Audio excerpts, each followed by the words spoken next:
Good afternoon.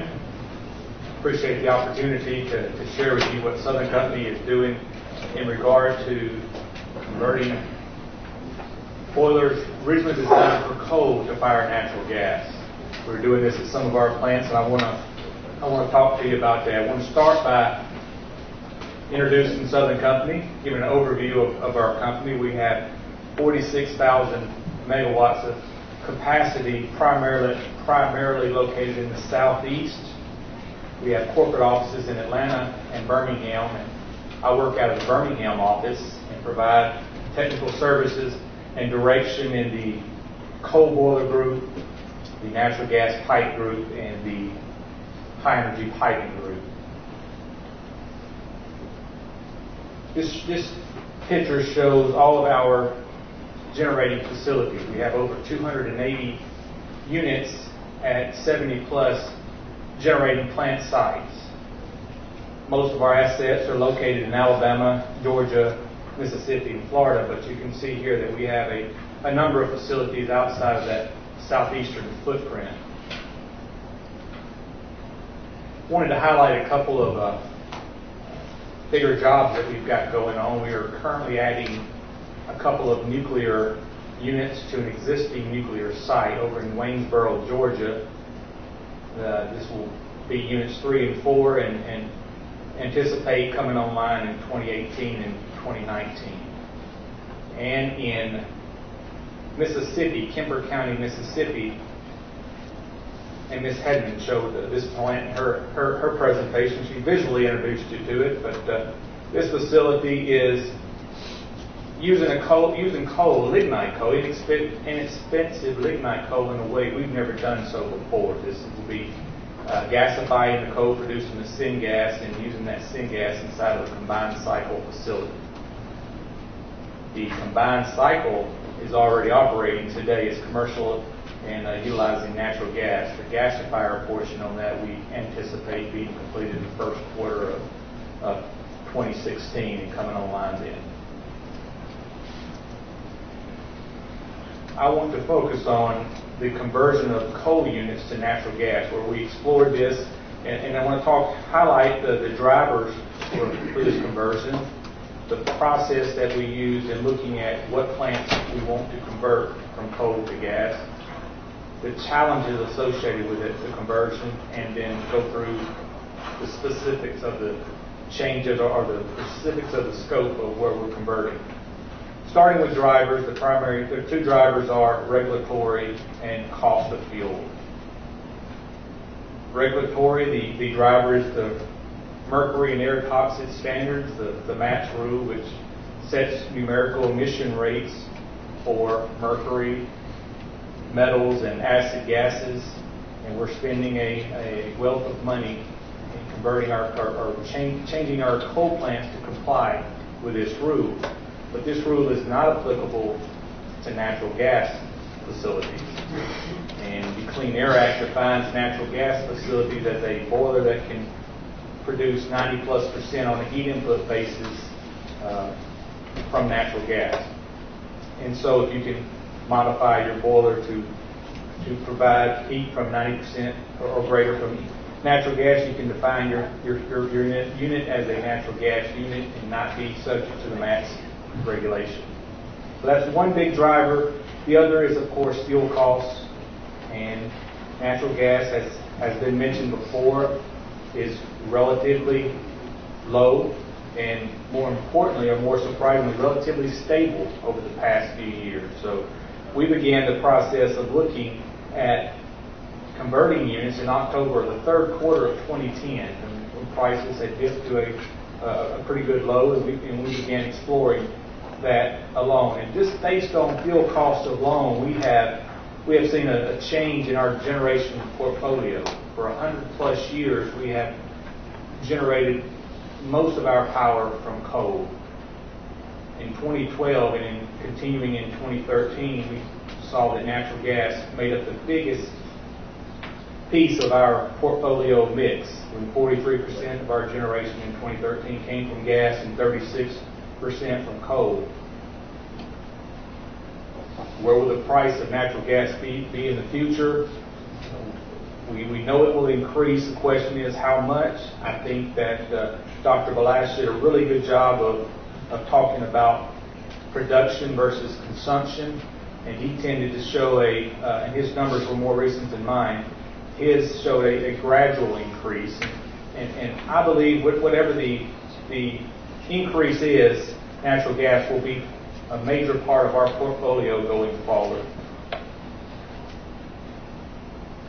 Even with volatility, we expect it to be a bigger piece, and in fact in 2014 we saw a little bit greater prices than in 2013, and we found ourselves in 2014 generating equal amounts of electricity from gas and from coal. But getting to the coal to gas conversion topic, we began in October of 2010 exploring a number of units. Could we convert them to fire natural gas? If we did, could we get full load? What would the emissions be? What would it cost? We began that process, and we worked with two OEMs, Babcock and Wilcox and Babcock Power, and we initiated or engaged them into studies, feasibility studies for converting 13 units at 5 of our plants. And these two plants happen to be the same plant. They're just two different type units. So this is the way we broke them up. Babcock, Wilcox did the top two, and Babcock Power did the bottom.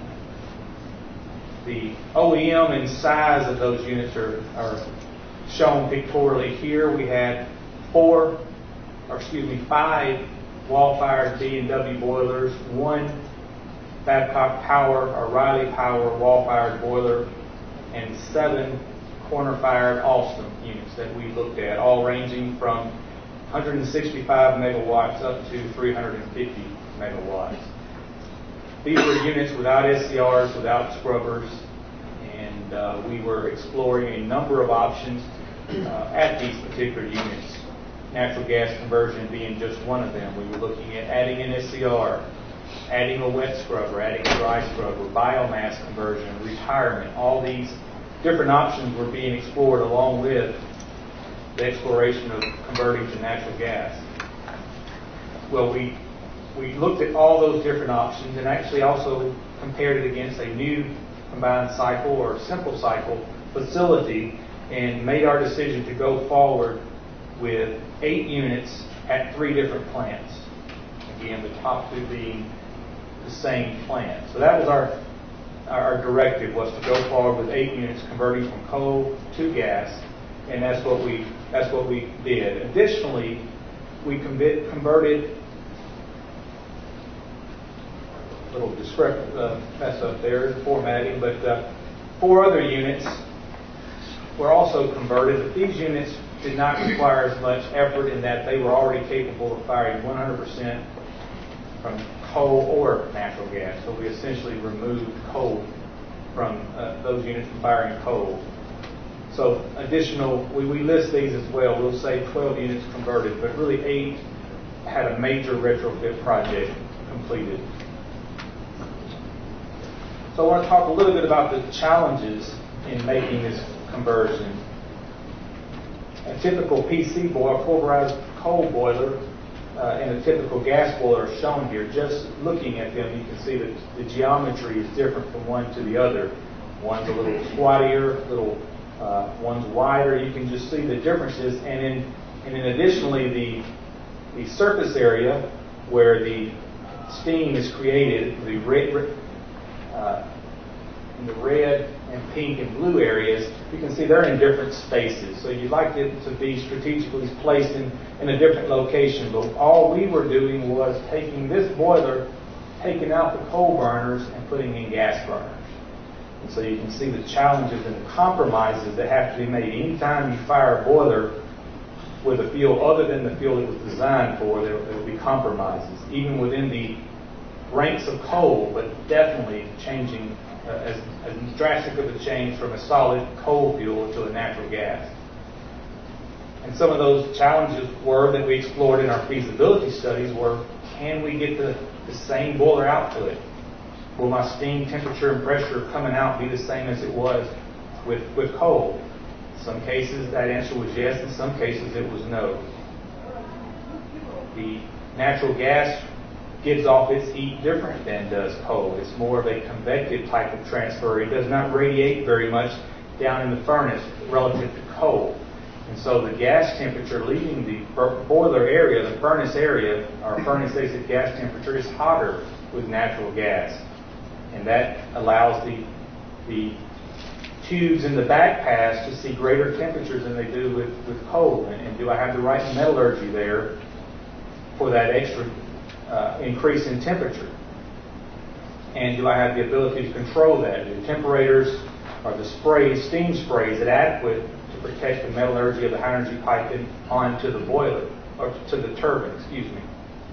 And those are all the things we looked at.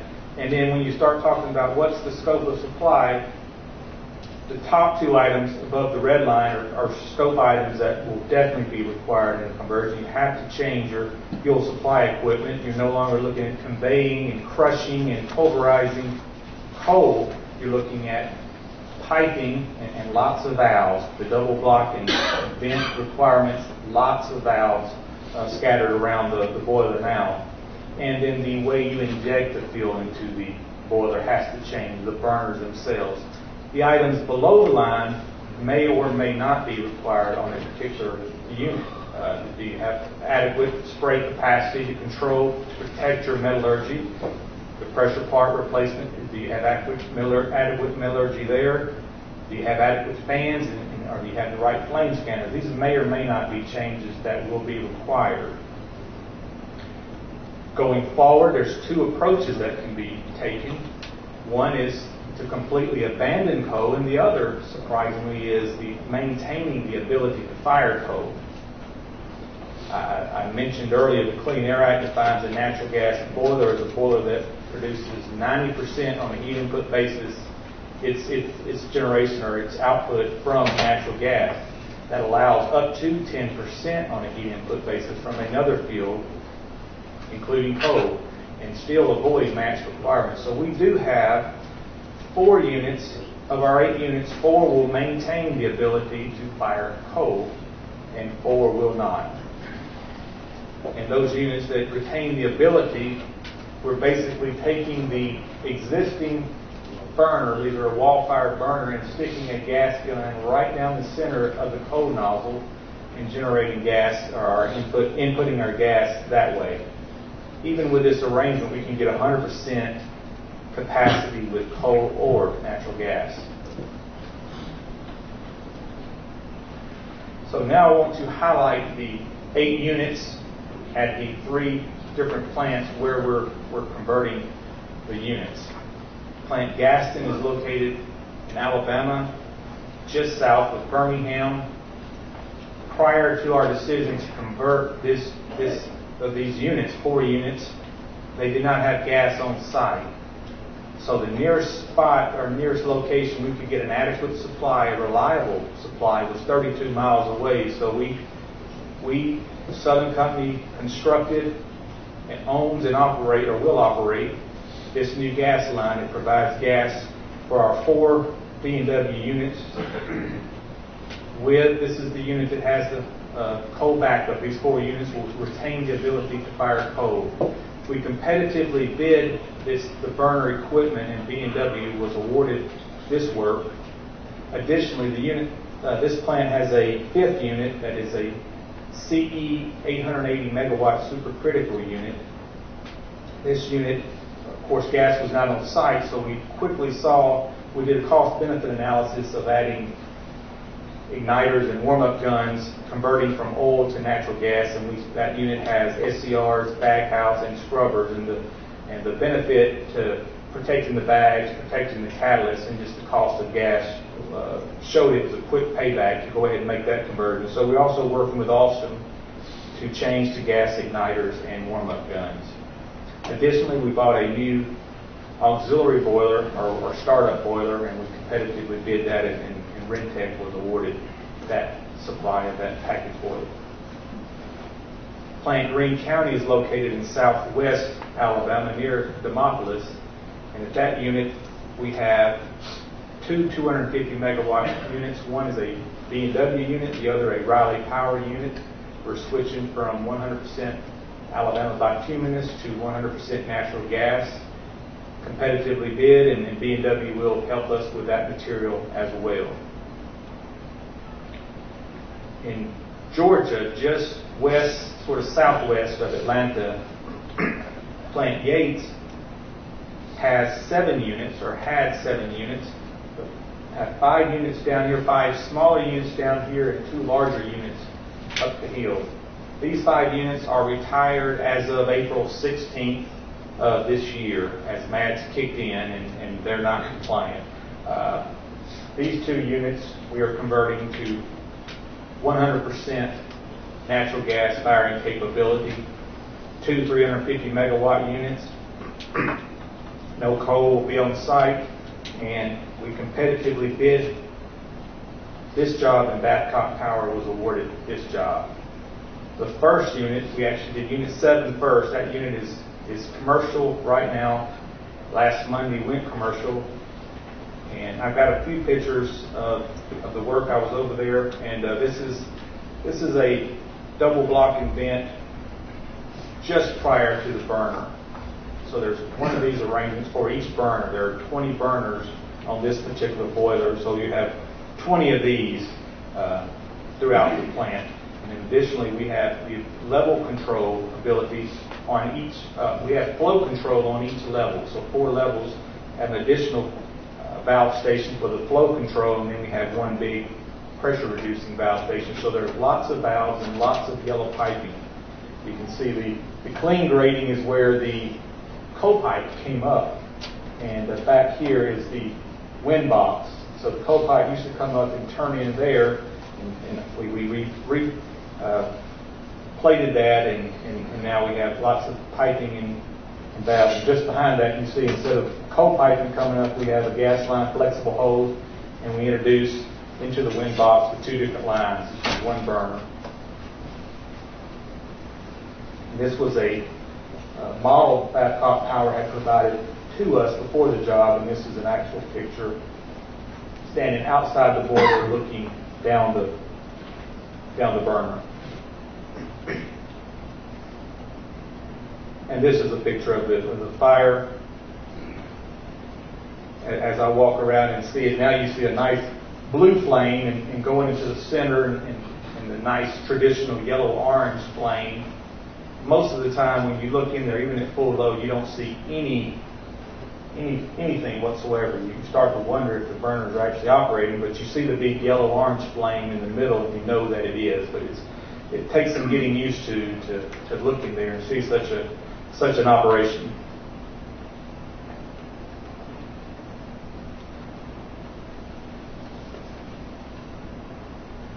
This is format messed up too, but just schedule-wise, Yates is already on. The other unit, Unit 6, is about to be commissioned. They're in outage now.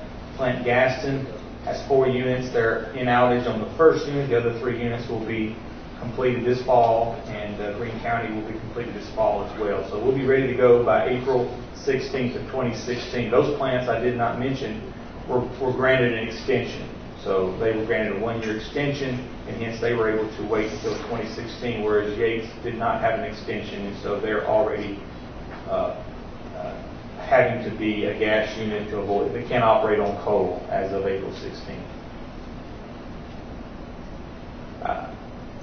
Most of the crowd here I picked up is mostly pro gas, and I work more in the coal area. And as you see, we are now a coal gas nuclear company these days. But this is a mostly pro gas crowd I picked up on, and I don't know how many people relish the thoughts of these headlines, but I think at least if you're standing by the side going, I'm glad that's not us. But Mr. Shelp did a good job of introducing this.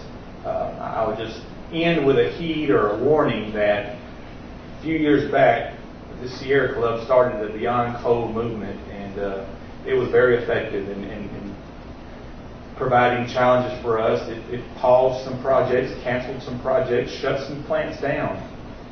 And during this movement, the Sierra Club championed natural gas as a clean alternative to go beyond coal, but in an about face soon thereafter.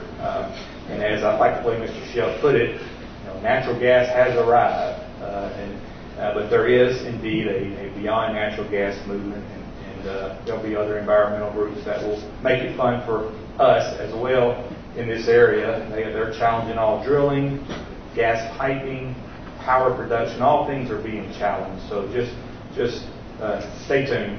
But thank you for your free time. Any questions?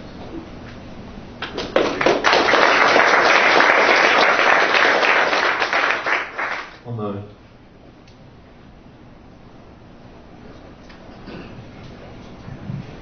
you showed on your slide there about just running the gas piping right down through the burner.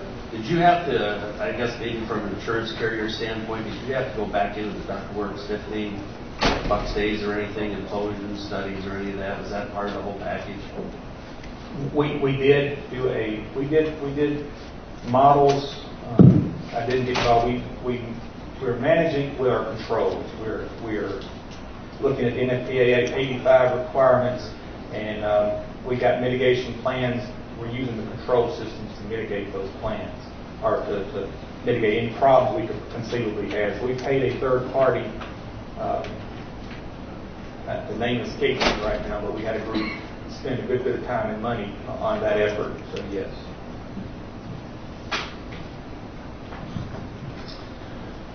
So you showed that you switched 4 plants to burn completely natural gas, and on 4 other plants they can burn a mix of coal and gas? Yeah, units, yes. Yes. So why didn't you retain that capability on the 4 that you switched to completely to natural gas? It was just the plant decision. I'm privy to some of the information, but that's what they chose to do. One plant wants to make sure the reliability, they're comfortable. It's nice seeing a 30-day or 30-plus day supply of coal out in your coal yard and being comfortable with that, as opposed to when you lose gas, you lose the unit. And that takes some getting used to for coal plants. To put that much faith in our ability. And just for during the polar vortex has been mentioned quite a bit here. I don't know if this directly goes to your question, but we are retiring a number of units. Some of these units that didn't go forward are going to be retired, along with some other units we already decided were going to be retired. During the polar vortex last year, 70% of our units that won't be here next year had to come on in order to meet demand. And so that concerns me from a reliability standpoint. I'm sure that the Northeast, the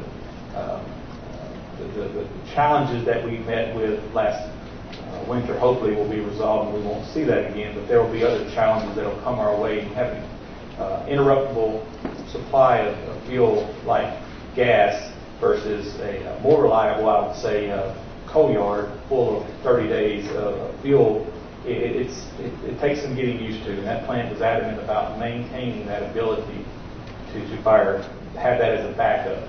Yeah, I guess my question was, why not retain the coal capability on all of them?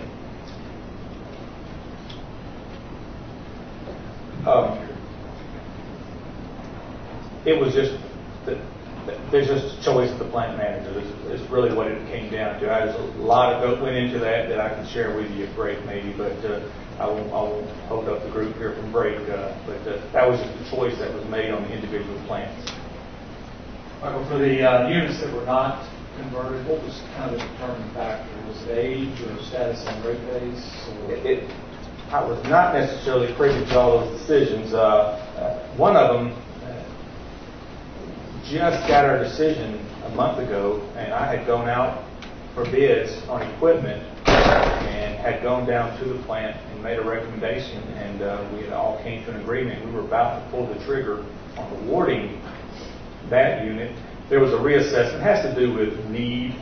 That particular unit, is there a need for that generation? And so they asked me to extend the vendor proposals for 30 days. And The vendors were kind enough to do so, and then another 30 days, and then a third 30 days we extended. So I was just waiting, but I think it ultimately came down to, at least in the state of Alabama, they don't think they need it. They did not need that generation, but they were, I know our senior production officer does not like to retire units, but that was the ultimate fate of that unit. Just, I think largely, it's sort of my opinion, but I think largely just didn't need it and didn't foresee us needing it and running it. This is Brad Scott with Indianapolis Power and Light, and I can share, we've gone through a similar decision with 3 of our units at IPNL, and a couple of things that drove us were we got the CCR rule coming, and we knew there were going to be additional costs to comply with that if we stayed on full. We also have the ELG limits coming, which are going to be extremely expensive to have a scrubbed unit, and when we took all those costs together, even though MATS didn't drive us to gas immediately, when we looked at the long-term planning that would be required to stay on coal, and factored in all those costs together, it was a pretty clear winner. And we've been somewhat fortunate that either the A team or Sierra Club hasn't showed up in Indiana yet, but we got good support from the Sierra Club with that plan, to the point that the units that we are staying with coal down in our Petersburg facility, we were able to get those through our regulator as well. So it was kind of a lot of different factors pushing us towards that decision. So we'll be converting our units at Harding Street Station first in September, and then the last unit next February. So that's helpful.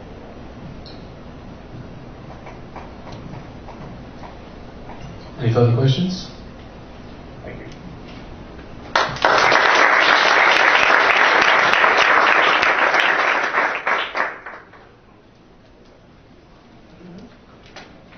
Okay, next topic. Oh, wait a minute, we've got a break at 3. All right, so 30 minutes.